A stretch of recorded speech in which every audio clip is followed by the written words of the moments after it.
구독, 알림 설정까지 부탁드립니다. 오늘도 우리 사는 이야기 찾아주셔서 감사합니다. 사연자분이 보내주신 이야기 시작해볼게요. 안녕하세요. 저는 한 아들의 엄마입니다. 그냥 그렇게 평범한 인생을 살아왔다고 말할 수 있을 것 같습니다.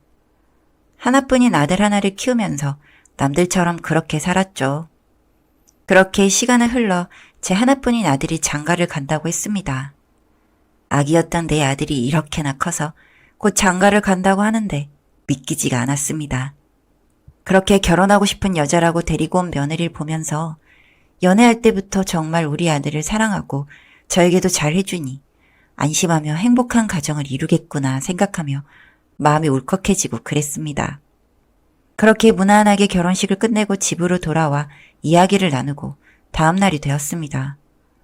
아직 신혼집을 구하지 못한 아들과 며느리는 우리 집에서 몇 달 살기로 했죠. 며느리를 보면서 저에게 하나밖에 없던 자식이 둘이 된 것 같아 기분이 좋았고 앞으로 잘 지내고 싶다는 생각뿐이었습니다. 두 아이 모두 착한 애들이니 저만 잘하면 되겠거니 생각했고요. 아침이 되자 아들은 출근하기 위해 집을 나섰고 며느리와 함께 아들을 배웅하고 집으로 돌아왔습니다. 그 전날 새벽부터 잠을 못 자고 있던 저는 잠자리에 누워서 쉬려고 했는데 집구석이 더러워서 못 살겠다는 소리가 들려서 무슨 소리인가 나가서 봐보니 전화 통화하고 있는 며느리가 보이더군요. 정말 이렇게 좁은 집구석을 언제까지 있어야 된다라는 거야. 몇 달간만 고생하면 된다고 하는데 시어머니랑 같이 사는 것도 힘들고 그럴 바엔 혼자 사는 게 낫겠어. 투덜투덜거리는 전화통화를 들은 저는 며느리에게 순간 배신감이 들고 서운함이 들었던 것 같습니다. 여러 날이 지난 것도 아니고 고작 하루였는데 벌써 저런 불만이 터져 나오니 내심 서운하더군요. 계속해서 통화 내용을 듣다 보니 앞에서는 어머니 어머니 하면서 좋아하는 척하고 뒤에서는 저희 집안에 대해서 그리고 저에 대해서 안 좋은 소리를 하고 있더군요. 그래요. 우리 집은 다른 집들과는 다르게 잘 살지 못하고 어렵고 힘든 형편 속에서 우리 아들을 키우고 남편은 일찍 사별해서 저 혼자 아들을 키운 거나 다름이 없었죠.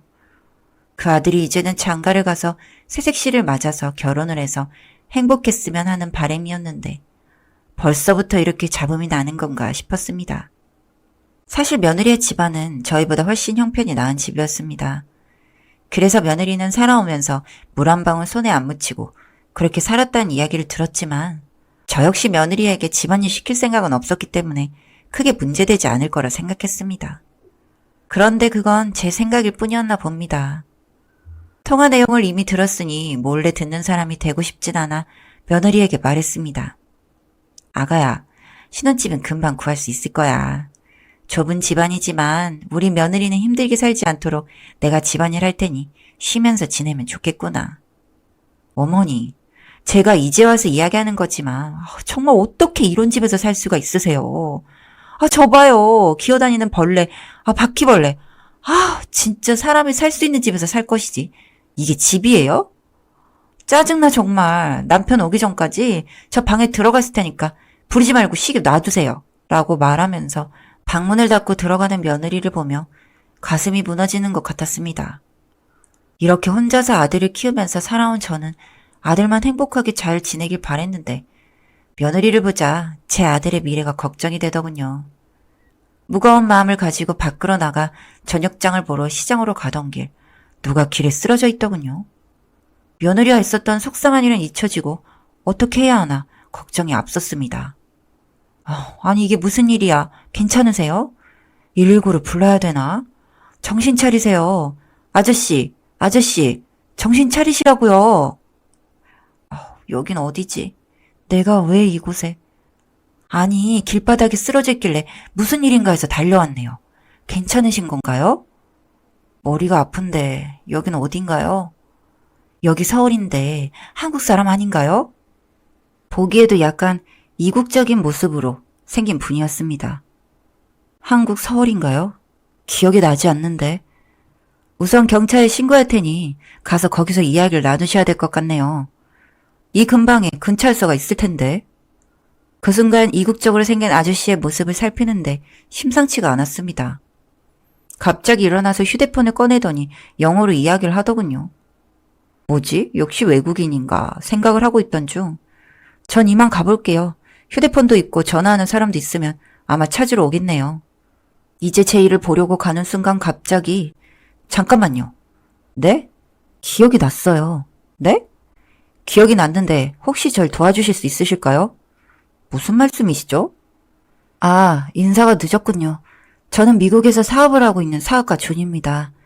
제가 이곳에서 쓰러졌던 이유는 제 사업 파트너의 배신으로 파트너를 찾던 중 당뇨가 있어 아무래도 그것 때문에 정신을 잃고 쓰러진 것 같은데 제가 지금도 기운이 없어서 이렇게 부탁드립니다.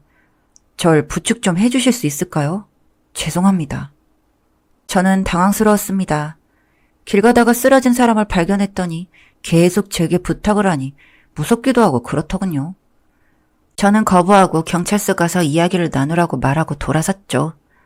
그 길로 시장에서 장을 보고 집으로 돌아가던 중 며느리가 집 밖에서 누군가와 이야기를 하고 있더군요. 누구인지 살펴보니 아까 길에서 만났던 사업가 존이었어요. 아니, 지금 무슨 일이시죠? 아, 어머니, 이분 저희 아버지 회사 사업에 도움 주시는 분인데 모르셨어요? 무슨 소리인 거니? 아우, 긴 말 필요 없고 우선 집으로 모시게요. 존님, 이 집이 깨끗하진 못하지만 며칠 묵을 수 있는 방이 있으니 거기 쉬면서 이야기하시면 될 것 같아요. 라고 꼬리치듯 웃으면서 말하는 며느리를 보면서 황당하더군요. 저녁이 되자 집으로 돌아온 우리 아들은 피곤했는지 이 상황을 듣고 바로 씻고 누워서 잠을 자버렸지만 저는 이 상황이 너무 이해가 안 되더군요. 며느리와 사업가 존이라는 분이 이야기를 끝내고 며느리는 방으로 들어가 잠을 자고 사업가 존은 잠을 자지 않고 밖에서 생각하며 멍하니 하늘을 바라보고 있더군요. 저는 그 사람에게 가서 말을 걸었습니다. 사업 파트너에게 배신을 당했는데 많이 힘드시겠어요? 아닙니다. 사업을 하다 보면 있을 수 있는 일이라고 생각하면서 더 좋은 방향을 생각하고 있어요. 혼자서 하기 어려운 사업을 다시 파트너를 구해야 돼서 그게 저에게 큰 숙제이죠. 실례지만 어떤 사업을 하고 있는지 여쭤봐도 될까요? 아, 제 사업은 외국에서 처음으로 먹어본 한국 김치의 맛이 너무 맛있어서 김치에 대한 사업을 시작하고 있었어요. 그래서 더 알기 위해서 한국으로 찾아온 거고요. 하지만 제가 먹어본 한국 김치의 맛 중에서 제가 원하는 맛을 찾지 못해서 아직도 찾고 있었는데 그걸 찾으면 함께 사업 파트너로 성장할 수 있는 최고의 사업이 될 텐데 너무 어렵더군요. 김치요? 김치라면 우리 집에도 제가 만든 김치도 있는데 한번 드셔보시겠어요? 오, 한번 먹어봐도 괜찮을까요? 네, 그럼요. 제가 집에서 하는 일이 요리랑 청소지만 그중에 요리는 정말 자신 있게 할 수 있는 것 중 하나죠. 예전에 젊었을 때, 아가씨였을 때 제가 김치 매장을 만들고 싶었는데 그때 제 친구가 제 김치 양념의 비밀을 먼저 눈치채서 뺏어가서 그 뒤로 본 적이 없지만요. 혹시 그 친구의 이름이 어떻게 되나요? 땡땡땡이에요. 뭐라고요? 제 사업 파트너가 바로 땡땡땡이었어요. 네? 실례가 안 된다면 제가 그 김치를 먹어봐도 될까요? 아이, 네, 물론이죠. 한번 드셔보세요. 이야기를 끝내고 집으로 들어가서 김치 냉장고의 문을 열어 제가 만든 김치를 꺼내서 먹게 하니 사업가 조는 믿을 수 없는 표정을 지었습니다. 이 맛이에요. 제가 바로 찾던 그 맛. 사업가 조는 눈물을 머금고 김치를 먹으면서 흐느꼈고 저는 이 상황에 순간 머리가 하얘졌습니다. 그렇게 저는 사업가 존과 새로운 사업 파트너로 손을 잡았고 제 맛을 전수하게 되었습니다. 자연스럽게 돈은 벌게 되었죠. 전 돈도 돈이지만 젊은 시절 제 나름 못다 이룬 꿈을 이제라도 이룰 수 있어서 행복했습니다. 그렇게 저는 한참 제 일에 빠져서 살았습니다. 아들 며느리로부터 더 자유로워졌죠. 시간은 흘러갔고 몇 년 후 애를 낳고 아들과 잘 살고 있는 며느리가 저에게 갑자기 찾아왔습니다. 그동안은 제가 바쁘기도 했고 저도 그때 그 일로 앙금이 좀 남아 있었기 때문에 둘만 잘 살면 된다는 생각으로 전혀 터치하지 않고 얼굴을 보여달라고 하지도 않았습니다. 뭐 그런 건 며느리도 마찬가지였던 것 같고요.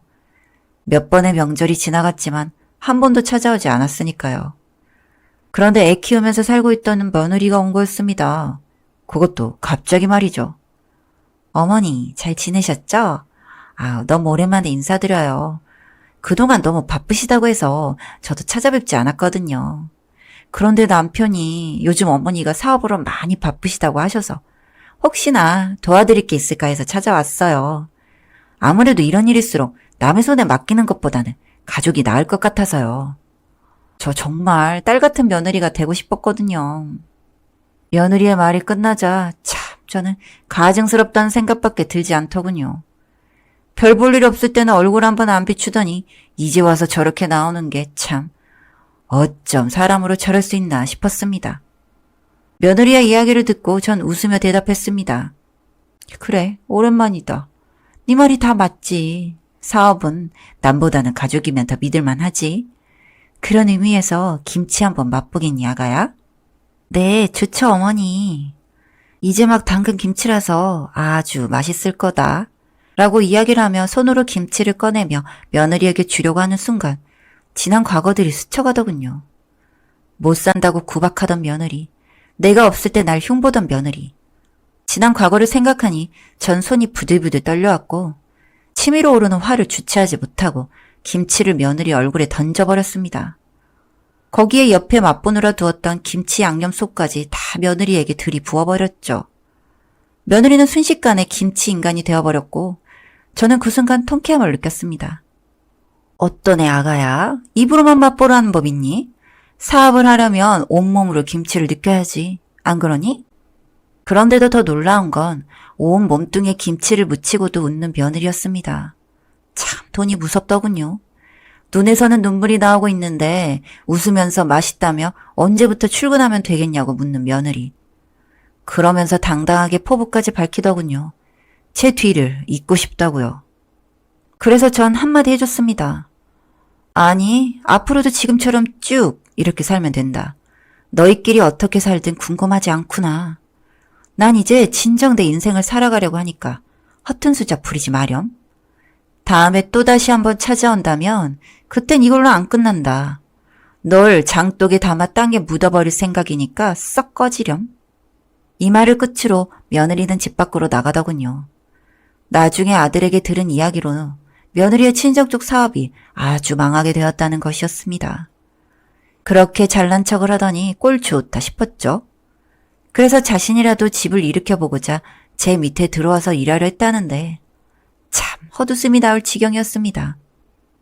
전 아들에게도 죽기 전에 연락하지 말라고 했습니다. 나 죽었다는 소식이나 들려오면 그때 오라고요.